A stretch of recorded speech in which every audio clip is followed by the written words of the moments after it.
Last time around, it was nails I looked at.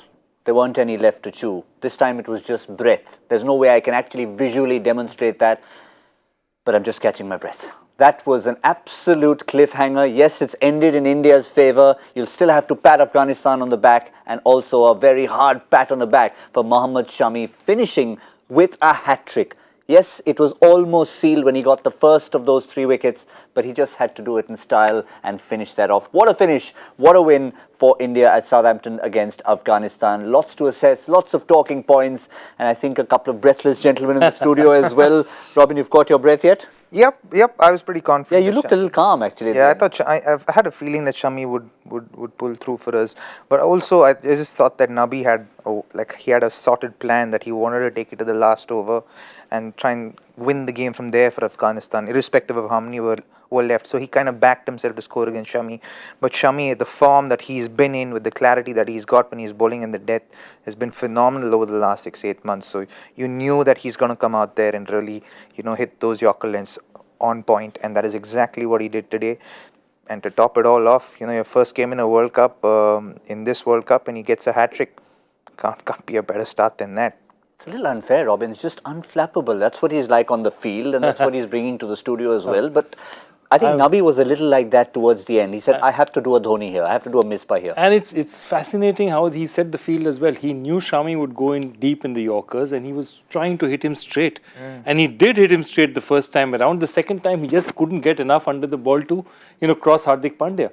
And if you notice, the Indian fielder was also slightly wider. He had come in slightly closer.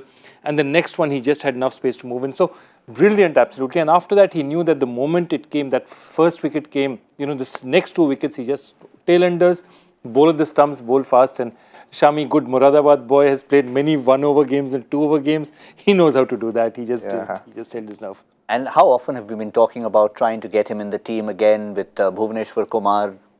Not doing too badly, but try getting Bhuvi back in his place. The only way is all 3 swimmers. Well, yeah, it's going to be hard, but I think it's a good problem to have. Of course. So I don't think Virat will be thinking about that, or the team management for that matter. I think they'd be happy to get these 2 points under the belt and move forward in the tournament. And, at no point did you feel that Afghanistan were out of the game, but at no point did you feel that India were out of the game as well. They always felt that they were in control.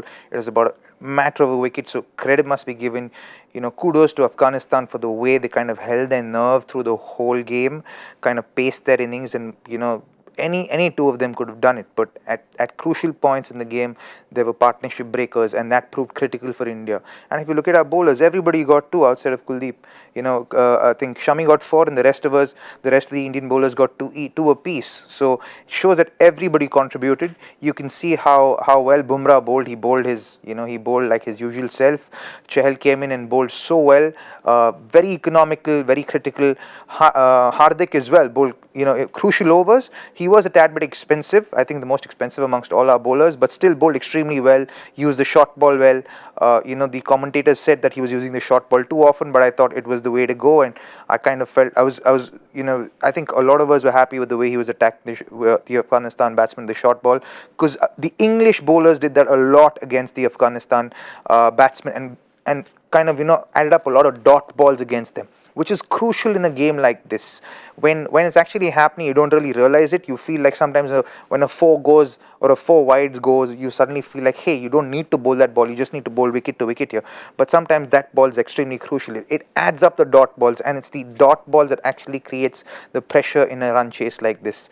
And to finish it all, Kuldeep bowled extremely well. Unfortunate not to get a wicket. He bowled really well with a lot of control, really tossed the ball up. He was very brave with the way he bowled. Again, that's a word that I use with him, because he's a bowler with a massive heart, so he's out there trying to make a breakthrough at all points. He's trying to be an aggressive bowler, he's trying to get wickets for India, and again bowled, in spite of doing that, gave away only 3.9 runs an over in his 10 overs, which is fantastic. But I think just before we go to Afghanistan, from Virat Kohli's point of view, the fact that he stuck to his 5 bowlers, didn't get tempted with a Vijay Shankar or a Kedar Jadhav, probably sent a message to the opposition that I've got my weapons and I'm going to use all of them. Absolutely. And I think more than anything else for me, this was a test of character. India won the last 2 matches. They were, they won it comprehensively. Here they were up against it, and the Afghans held their nerve for a long time. You have to give them credit. They took it very, very, very deep. Brilliant performance. Nabi, Rashid, Azkar Afghan, the whole lot of them, the way they played is a huge credit to them. But that was the character of the Indian team, being unflappable, staying out there and saying, okay, we got to see it through, the wicket will come. And as you know, as they keep saying, do the processes, put the balls in the right places, it will happen for us. And it happened. And the test of character could be seen out there almost visually in the field. Virat more than others, but well, absolutely. So the fact that he didn't use a sixth bowler shows the amount of faith one he has in his 5 top bowlers, and secondly, the fact that he did not panic at all. He could have very easily bowled a couple of overs of Hardik and given it to Kedar in between or to Vijay Shankar, but he did not panic. He held his nerve, and that says a lot about where he is as a leader today. To entrust your bowlers with the responsibility of winning the match for you, and everyone stood up and took that responsibility, which was great to watch. Yes, it was a close game, but it was a game of nerves. It was about who's going to hold their nerve right out to the end, and India did that as expected. And this is the change in Virat we've been talking about. Yes, he's allowed when the wicket falls to sort of celebrate it, but in between those wickets in the past, we've seen him still maybe a little bit agitated. Here, in between that, he was cool, calm. Who's my next bowler? What's my next field? Keep it calm. It seems like he's just gone away after the IPL, after what's happened at the RCB, and somehow found himself, and like he seems like he's more centered as a person, as a human being today, and it feels like he's more in control of what he's doing and the decisions that he's making. Just from the outside perspective, seems like he's sorted and he knows where he's heading. He knows what the larger picture is, what they want to get out of this, and literally he's ticking all the right boxes along the way, and he's making the right choices. He's holding his nerve, making the right moves and calls, and trusting the bowlers with even say your DRS and all of that, which is great. Which is what you want, and kudos to him. That's fantastic to see. I think Indian cricket's in great hands. It certainly is. And also the temptation is, for whoever's adjudicating the Man of the Match award, you've just seen someone take a hat-trick. Okay, give it straight to him. He's taken 4 wickets. But I think whoever did it with some thought in mind, because it's been given to Jasprit Bumrah, because that was the turning point, those 2 wickets, when Afghanistan were probably in the best position they could have been in. I think it's a fantastic decision because, he was the guy who did it. And what the best, if you remember, he bowled 4 overs at the start. He was brought back because we needed wickets. He went and got those 2 wickets, and that was really the backbreaker. Otherwise, it wouldn't have 106 for 2 when he came on there, and 106 for 4. Suddenly, those 2 same wickets. over. Back-to-back wickets. I truly hope that all the adjudicators, and this is an example to go by, even guys who put up stats of guys who've actually done something meaningful for the game. Not the guys who score the highest runs or taken the most wickets, but who've created the most impact in the game. I think those are important things to actually highlight. Those are the highlights of the match. Not the highest scorers or highest number of wickets, but the game changers within the game. The ones who have actually stitched up important partnerships. The ones who have taken important breakthroughs at important times in the game. Those are the ones that need to be highlighted. And I'll add one more thing to that, Robin. Sometimes stats are not even wickets. Sometimes they're hidden stats, like 49th over. Yeah. We've got 21 to get in 2 overs. How much is he going to leave for Shami? Yeah. Gives only 5. Yeah, absolutely. Isn't that just fantastic? Everyone knows, the whole country knows that he's not going to give you more than 6 or 7 runs in those last 2 overs. In each over, he's not going to give you more than 6 or 7. If in fact you get away with something, you might get 1 6 out of the way, but nothing more than that. You know that he's going to come back really strong, and you don't have too much of an option, especially on wickets that help the bowlers a little bit more. You know that he's got the trump card. Let's have a look at the innings progression. The only area where Afghanistan scored over India, in a sense, was in that final phase. As you can see, 56 runs. India didn't quite get as many, but they lost 5 wickets there. That was the time when it mattered. Of course, 3 of those wickets were in the last over. But essentially, you could see they were progressing well. Maybe they needed just that little push in that 3rd segment. Yeah, no, I think, look, they took it well. They took it, if you're chasing 8, okay, with about 3 overs, 4 overs to go, you're chasing 8. Rashid still batting, Nabi still batting, you'd fancy your chances. They got themselves into as good a position as they did. It just happened that Rashid got to a beautiful, and remember, that was a very crucial over. Chahal has come in, he's a spinner. In the 46th over, he's bowling as a spinner. It's not easy because, you lose control, somebody gets hit for one big one and it's over. And he held his nerve. That stumping, I thought, was just as vital as Bumrah's 49th over, He held his nerve there. It was a big, big one for India because, lots of captains could have said, do I go to a medium pacer and do it or not? He just said, no, Chahal is the man. He went out there and he took it. And remember, you're bowling to Rashid, who knows a little bit about leg spin himself, So one more factor from Afghanistan's point of view, of course, what they did with the ball, restricting India with the bat, calmness, but was there lack of experience playing enough matches against sides like India? How much did that count? Obviously, as in like we spoke in the beginning of the game, before even the game began, that they would learn a lot from these experiences. They are very raw to playing high quality international teams, and you can bet your dollar that in 2 or 3 years time they'll be a really strong one-day side, because they'll have a lot more experience. They would want to play a lot more bilateral and tri-series against different teams, top teams, and if they're able to do that, for sure, for a fact, that they will be a competing team in the years to come. And it seems like even with their limited T20 experience and the success that they've attained as a unit, they've got their ideas in place, right? The idea about taking this game to the death, the idea that even Rashid and Nabi in the death in the last 6 overs, when the commentators were saying, oh, this game's over, you knew for sure that these guys were planning something very different, and you knew that they were going to take it to the last 2 overs. And even when the last 4 overs are there, they said, oh, this game's over. And then suddenly in the last 2 overs they're saying, oh, this game could go anywhere, so they have their plans clear. The rest of the world may not be seeing it today, but they were very clear with their plans. That just goes to show that there's a lot of maturity in that dressing room and this direction, which is great for Afghanistan cricket. But to take that direction forward, and let's leave the turmoil aside that they've had in this tournament, I think one solution is many more ODIs for them to play. If they're playing in a 50-over World Cup, in between those 4 World Cups, which is 4 years, they should be playing a lot more 50-over cricket. Absolutely. And in fact, one of the reasons why people are talking about Afghanistan being a competitive disappointment till today is because our expectations of them are buoyed by the fact that how well they play T20 cricket, which is an easier format for newer teams to play. And they played T20 cricket so well that your expectations of how they played 50-over cricket, automatically you think, oh wow, Afghanistan, they're fantastic, they play great T20 cricket.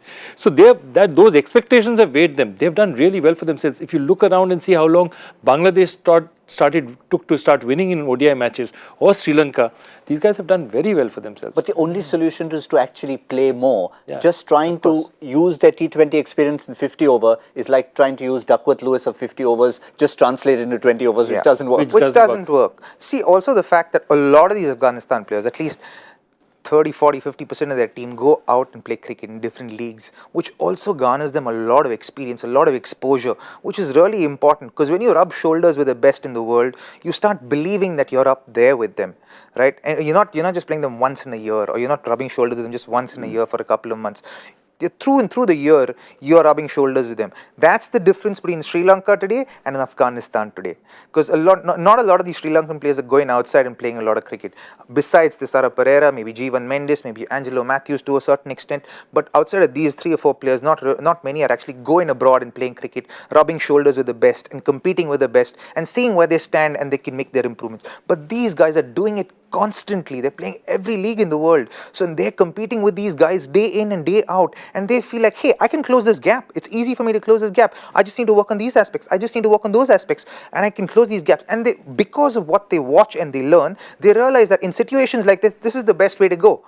Right? They've rubbed shoulders with the likes of MS Dhoni and other finishers in T20 cricket, in the IPL and other leagues in the world. And then they see that, hey, in a game like this, it's better to take it down to the wire and give ourselves a chance where the game's 50-50 and can go either ways than just go hell for leather in the beginning and then lose out and be 180 all out in 35 overs.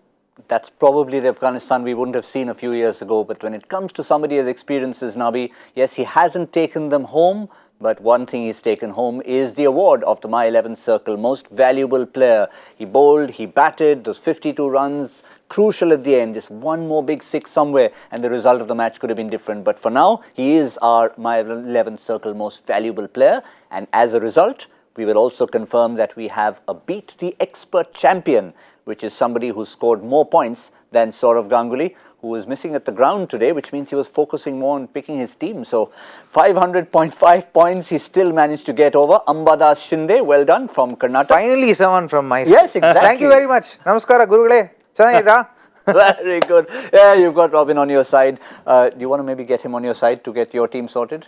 Maybe. Maybe.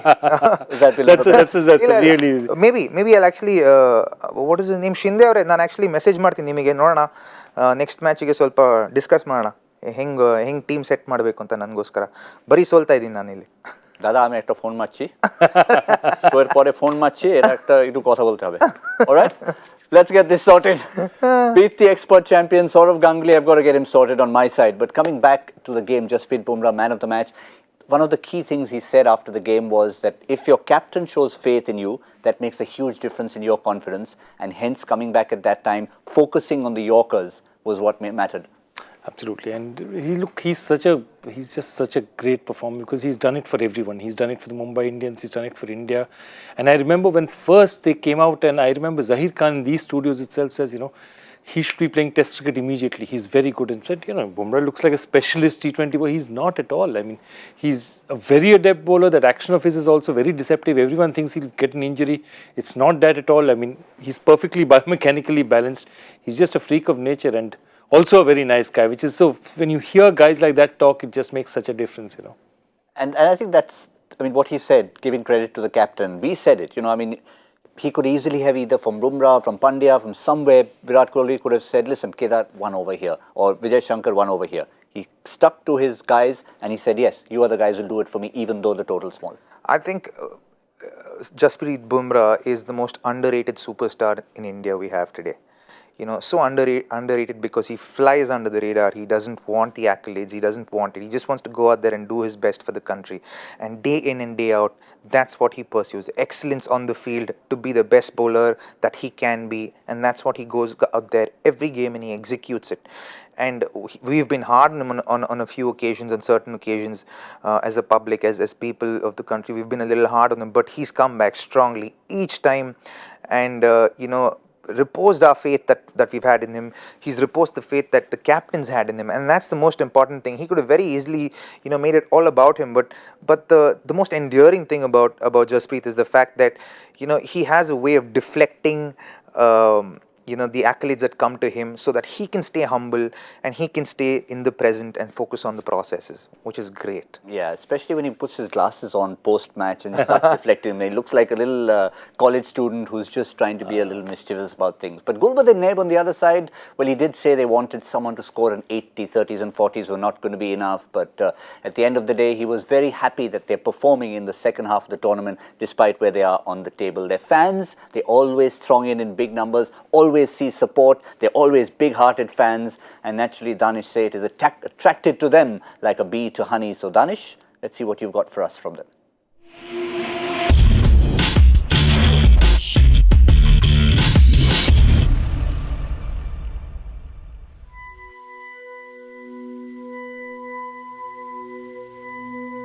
We as a nation, we don't support any war. We want happiness, we want sportsmanship to be in our country. Cricket, football, all the sports in our country are being loved because this is a way forward. We don't want to go back. It brings all people together and just make us a better nation.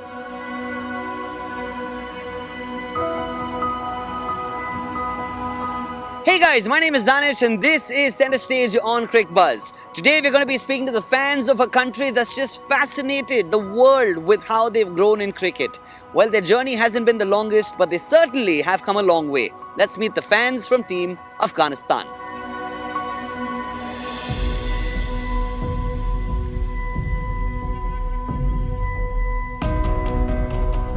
"30 years ago, if someone had told you that Afghanistan will one day have a team that will play in the World Cup, would you have believed it back then?" No, I don't think so.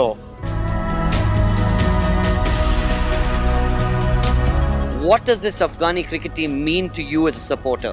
As a supporter, it means everything to us because they're one of the main reasons that brings happiness to our people. Afghanistan has gone through a lot of hard time. If you look back over the past wars, and cricket, sports is one of the things that gives you a bit of happiness. So tell me, as a child, do you remember playing any cricket, or do you think that's changed now? I used to play cricket, but there was too much fear of playing cricket because when I was a kid, everything was so hard. Yeah. People wouldn't, even my father wouldn't allow me to play cricket. Forget about anyone else. They'd say, "You got no future. why even playing cricket? Sports nothing. But as time is going forward, everyone, my younger brothers, everyone's playing cricket, and my dad can't say don't play. He's the first one to sit in the TV, watch cricket. And the sport is only the way, I believe, that can destroy the hates and bring more love.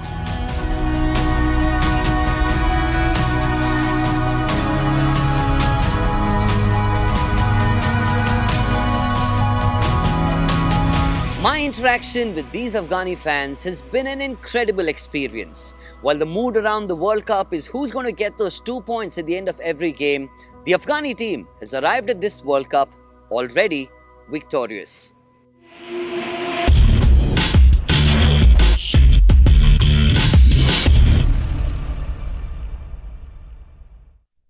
They're always upbeat fans, they're always hopeful fans. If it hadn't been for that, I don't think they'd have carried the team forward in all forms of the game ever since that 2010 T20 World Cup. It's been a long journey, 9 years, and a lot of the journey happens not too far away in the likes of Dehradun and Greater Noida. Just to remind you where we are at this game, yes, this is what happened. Another low-scoring thriller. Yes, every time a team scores between 220 and 240, get ready for a good finish. We've had 3 this week alone. 224 for 8 was all India managed. Despite the slow surface, everyone felt maybe 30-40 runs short. And Afghanistan did everything they could to get close. And at the end, they were 2 possible strokes away from getting over the line.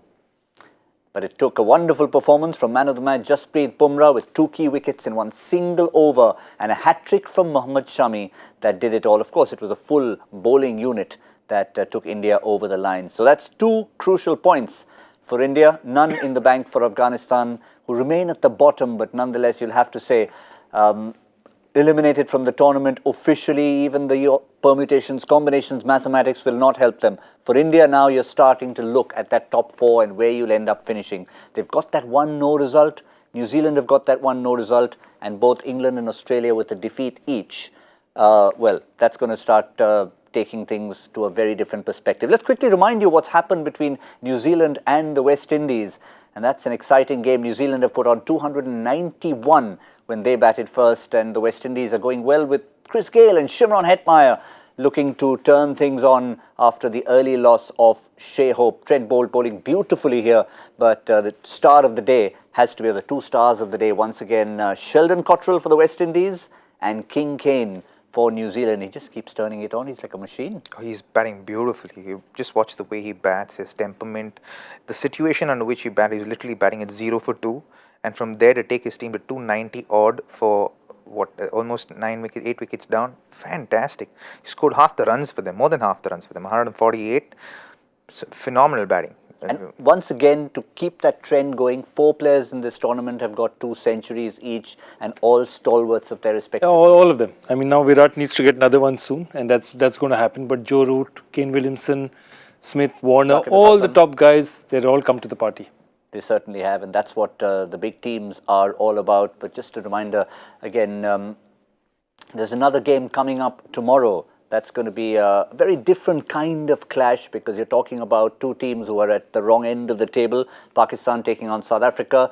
It says London, the first time you're going to see action at the home of cricket, at Lords. We've seen plenty from the Oval, now moving to Lords, Pakistan against South Africa. Now, yes, in terms of the table, we're not looking at too much, but enough to play for both sides still at this stage in the tournament. Well, absolutely. I think both teams are going to be playing for pride, right? That's going to be a big factor. And, you know, after the loss that Pakistan have had against India and the kind of lock that they've come under, you know, the kind of the repercussions of that loss that the players have had been quite a little bit severe in my perception. You know, they'd want to make amends to that. They'd want to come back strongly. And so will South Africa. They've played some really good games. They had a really close game in the last one.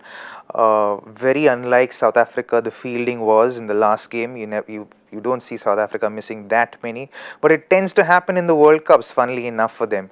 You know, in the previous World Cup, they had these issues, and it seems like their fielding come up with issues just in time for the World Cup, and that's quite unfortunate, you know, as a viewer. But I think both teams will be playing for pride, and I think both teams will go out all guns blazing. You know, I think they'll come out very hard because they've got nothing to lose. They'll just come out punching really hard. Yeah, in terms of the points, you know, they're talking about 9, 11, the magic number. We still haven't worked out the math to see what is that magic number, which is the cutoff between 4 and 5. So 9 and 11 are the two numbers being bandied about. Now, if you look at South Africa with 3 games to go, they can get to a maximum of 9. Pakistan have an extra game to go, so they can theoretically get to 11. So that way, for Pakistan, if they win, that's still a chance for 11, which may just be good enough. No, 11 will be good enough. 11 will be good enough, given the fact that there are some no results. 11 will be good enough. So if Pakistan win their next 4 games, they're in. So they are playing, they've got something definitive to play for. And South Africa, it's a theoretical chance. It's a much lower theoretical chance that 9 is a qualifier. But 11 is almost a sure qualifier. So there's a lot riding on this game. And if Pakistan think they can wrap in a win out here, look at it, this is South Africa. Then you have New Zealand. They'll say that if you can beat New Zealand, they go into the last week of Afghanistan and Bangladesh, and they'd fancy themselves with the 2 wins under the belt there. Yes. So this is a really big one for Pakistan. And I don't think the mood at all in their camp would be that, this is all over. They'd be saying, dude, we win this, we surprise New Zealand, we're in this tournament. And we talked about the parallel between 1992 and 2019. Yep. It's not one of those things like it's the still on Champions course. Trophy. Yes. But it's still on course. Even in 1992, they lost to India, and after which is when they kind of had a turn around. So, Pakistan will be hoping that kind of continues for them, and that goes in the same vein that it did in 1992. But having said that, they would also not want to focus on that a lot more. After the loss that they've had, they would want to take any positive that would come their way, because at this point in time, they're receiving way too much hate for anyone's good. It's not healthy for the country, it's not healthy for the team, it's not healthy for the individual, nobody. It doesn't serve anybody. So I think they'll just want to focus on the positives and just go out there and play some good cricket. And of course, have a look at their personnel and see, do we think that they need to make any changes? Let's have a look at the 2 squads. We'll maybe start with Pakistan and see what they have. Shoaib Malik is one of those names that we're talking about in the middle. Yeah, I think Shoaib Malik, they are looking at it and saying that they might just get back Haris Sohail or somebody else who's been a more regular performer of late. Shoaib has not. And the feeling they have is that, you can't carry 2 veterans. I mean, they're saying that both Mohammad Hafiz and Shoaib Malik maybe in the team maybe too much. One of those guys Mohammad Hafiz has been scoring runs. I think only Shoaib has not scored correct. runs. So that's what I'm saying. But Shoaib will probably if you also look at Sarfaraz's performances, Joyda, he's remained not out, but it's not served the purpose of the team. So maybe Sarfaraz also needs to turn up for his side, and Shoaib, I think, if they drop Shoaib, they probably are. Then they shouldn't play him back again. Because then they want to give the other person, whoever they replace him with, either Asif Ali or Haris Sohail, a proper run, or you don't panic and just play the same team. Problem with Hassan Ali as well. I mean, he's not. I'd say Hassan Ali would be. Shah Afridi? Yes, maybe Shaheen Shah Afridi. It is, despite them having 3 left-arm fast bowlers. I'm saying, as in one would think that if it's broken, you need to fix it, right? You need to go there and address that issue and say, hey, this is an issue. It's just maybe a matter of form. So let's set him aside for now and let's play Shaheen Afridi. Yeah. I think Sarfaraz would be going to the dressing room and saying that, look, if you want me to be the Prime Minister of Pakistan in 26 years, you better turn up for the party. Because that's what happens, when you win a World Cup from I can tell you, if he does go on to win this and that parallel stays true, then he can just go out there and... It may not even take 26 years. No, it won't take that long. It won't take that long. No, it's not going to be that easy for poor Sarfaraz. And I just saw one of those videos in the morning. I felt terrible for him. He was with his son. He had one of these guys coming and saying some atrocious things to him. It was just so uncalled for. I don't know why there's so much hate in the world. It's so unnecessary, so uncalled for. And you feel for families, you feel for that individual. At the end of the day, it's a game, it's a sport. It's yes, you play it for your country, and there's a lot of pride involved. But you're not going out there to go and perform badly. You're not going out there to intentionally underperform. You're going out there to give your best, and sometimes it doesn't go in your way, and sometimes it's just bad form. And anyone who's played the game understands it. Sometimes you can try your best and things just don't work out. But it's the effort that matters, and it's about staying with someone and staying by their side when things are going rough. And if their country can stay by their side at this point in time, they will actually repose that faith that they're putting in their team. And I think that should be the way that they should go. I think instead of it's already hard enough. You're playing the best tournament in the world. You're playing under a lot of pressure. You're coming into a lot of losses. Decisions that you're making are not going your way. the worst thing that could happen to them is have people, abusing them and, berating them even further. Yes, they've made mistakes, but it's a game and you're going to make mistakes. We're all human. It's going to happen. You're playing a professional game. Yes, you don't want to be making those, but it's going to happen. But if you can support the team at this point in time, then that's when they have an impetus to say, okay, let's get back into this. Let's do this for our people. I just wanted to say one thing. The good news is, Robbie, update to that is that guy who posted that video got a lot of flack from his own country saying, what are you doing? Apology. Yes. And he put out an apology. Yes. So that's a good thing. I think he put out that apology simply because of the pressure that a lot of people like. But good, at least social media sometimes has good pressure. Yes, that's a blessing, I think. As in, yes, we're going a little off topic here, but that needs to be addressed because I think hate has no place in the world. I don't think. I think that's the beauty of us being here on Cricbuzz Live. It's never really off topic. It's always relevant and always necessary to make these points. Let's now move to the opposition, to South Africa. Not been their greatest campaign by any means, but yes, the old cliche, lots of pride, plenty to play for still, and all these personnel, they'll wish that the tournament had been more alive for them and not just theoretically. What about any changes? This might be a long shot, but I would give Bjorn Hendricks a go instead of Andy Peklewayo. I would probably give Bjorn Hendricks a go, simply because as a bowler, as in he is a very effective batsman, but as a bowler under pressure situations, he's not really coming through, and they probably want to look at another personnel to probably play that part of the third fast bowler and have an out-and-out fast bowler instead of having an all-rounder to do that medium paces job, because Chris Morris is bowling well, and you can actually take that fact and use him as a cushion and play Bjorn Hendricks. That's my feeling. I agree with him. I'd like them to play Bjorn Hendricks primarily because at least I can pronounce his name. So it's a huge plus. We've had all hand go at this. So I can pronounce his name. Peklewayo. It's just easier, yeah. All right. Just for that, we're going to drop the poor fellow. Maybe we'll end up making an 11 of the least favorite pronounceable names of this tournament. I bet my name's going to come up there. No, it's not. No, that's not. No, that's not. No, I was once called Uthappa. I think it's a Sri Lankan word. Atapattu. No, it was Robin Uthappa and Marvin Uthappa. Let's get the combination going. All right, we'll also just remind you of the My 11 Circle team that you need to pick day in and day out. Of course, you've seen the Beat the Expert champion today. For tomorrow, there's going to be another game that is going to be Pakistan-South Africa that we've already previewed. Select that match. It's at the home of cricket. It's Lords. Not that it makes a difference. You still get the same number of points. But that's what you have to do when you pick your team. And the promise, the Vada from Dada remains 5 times the amount of cash if you can beat him. He's starting to lose his touch a little bit.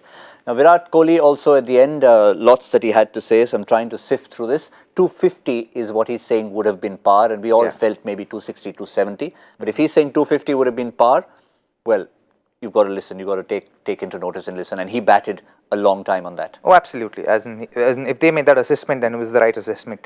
And I think that we were on course. And it's just one of those days where both Kedar and Dhoni in that middle phase weren't able to kick off in spite of them trying. And then Hardik had too few overs in the end to kind of get in, just get a feel of the wicket, then start going. So, I think that kind of played a role in it being 228 against 250.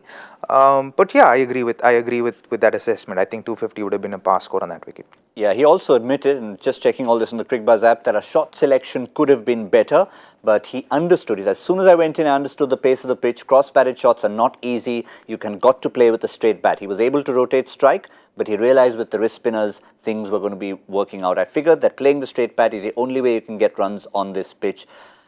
You lose wickets on a pitch like that with 3 quality wrist spinners, it's always going to be tough, and I thought Nabi bowled outstandingly also. I think he's given credit where it's due, and absolutely. If he says it's 250 and they defended 225, all the more reason to look at this team and say really a character win. One of those wins that makes you feel much better than a one-sided victory. And he said the win is right up there, and it's good to admit that. What's the most amazing thing about this win is that everyone believed.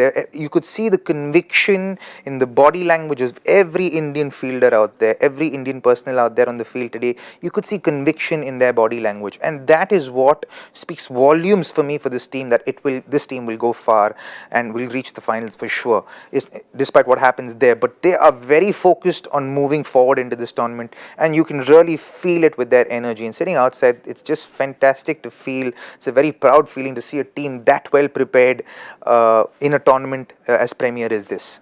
Just to finish off, as a fan or as a fan out there in the stand, you don't want the nails to go, you don't want the breathlessness, but from a team's point of view, how important is a tough game like this? Tough game is very important, because a tough game is what you tests you, and when you set a below par target and you can defend it successfully. See, the other thing is, whenever you talk about India, our bowlers are supposed to be very good, but we never talk about them because our batting is so dominating that, everyone's talking about Rohit, Shikhar, Dhoni, Virat. Suddenly you have a situation where, okay, there's one day where they couldn't do their jobs. So, these guys had to do the jobs. And that's very important for India. I think it's great that the bowling has come into the limelight. It's a big win for us, a big win for the bowling unit. Is it as good or as tough as when someone gets a harder question to answer from you and then the satisfaction is greater? This is, I wish setting questions was up there with playing a cricket match for India. But the reason why I said that is because we're all waiting to hear the answer to your question. Okay, wait. It's an easy one. Not an easy one, but it's surprising that this data doesn't come up at all. That's what I was looking at, this conventional data sources. Which Indian has taken the maximum wickets in a 5-match ODI series? It's also a record for all countries. And I was very surprised to see this. It's Amit Mishra versus Zimbabwe in 2013. And if you try and look through conventional sources and search for it, you will not get it in one single place. You actually have to sift through tournament by tournament to have a look. And how many? So you know that Crick Rohit has 18 wickets in 5 matches. 18 in 5 is pretty good, actually. And just after that, I think he lasted one more season and got dropped. And that was the first time the captain we are talking about today was captain of India. His debut series is ODI captain Virat Kohli. Oh, is it? Okay, back in 2013. So, 18 wickets it is. So, did any of you have to sift through a lot of data to get the answer, or did it come like that? Who's the winner? It had to be Crick Rohit. It couldn't be anybody else. Joyda, your alter ego has to stop playing this game, right? This is Joyda's alter ego. This is just a bluff he's pulling on us. I'm telling you, every time he's not here, Crick Rohit wins. Today he's just pulling a bluff on us just to prove that it's not his alter ego. I'm telling you, this is his alter ego. He's found this Crick Rohit, the South Indian name somewhere, okay, just so that it's separate from him. But this is definitely his alter ego. Tell us the truth. Come on, come clean. Wait. Look, I've been accused of being a fake IPL player. I've been accused of many things. So maybe I'll leave it at that. I can tell you, I was one of those who briefly, for about half a day, did suspect that as well. So, I did, Yes. honestly, because Imagine a man with this much vocabulary speaking like that. The more vocabulary you have, the more you can tailor your vocabulary to make it unvocabulary-like. No, I'm telling you, the more vocabulary you have, you want to use it. You don't want to unuse it and use something that's simpler. You can't unlearn, can you? Well, Yeah. Anyway. Talking of learning, I think that's the one way we can sum up today. Robin Uthappa did mention it's going to be a great learning experience for Afghanistan. I think even if they had conceded 400 and scored 150, they would have learned something. Today, they took it down to the wire, just 12 runs short and 11 runs to be exact. And they made India learn a bit as well. They made the fans learn a lot, and they made us do that as well. Thank you very much, gentlemen. Wow, we've caught our breath. We said thank you to them, and we'll catch you again at Lord's, Pakistan versus South Africa. Yes, it's still tomorrow, 2:30 p.m. tomorrow. Until then, to celebrate an Indian victory and a great Afghanistan performance, it's goodbye from My 11 Circle presents Cricbuzz Live.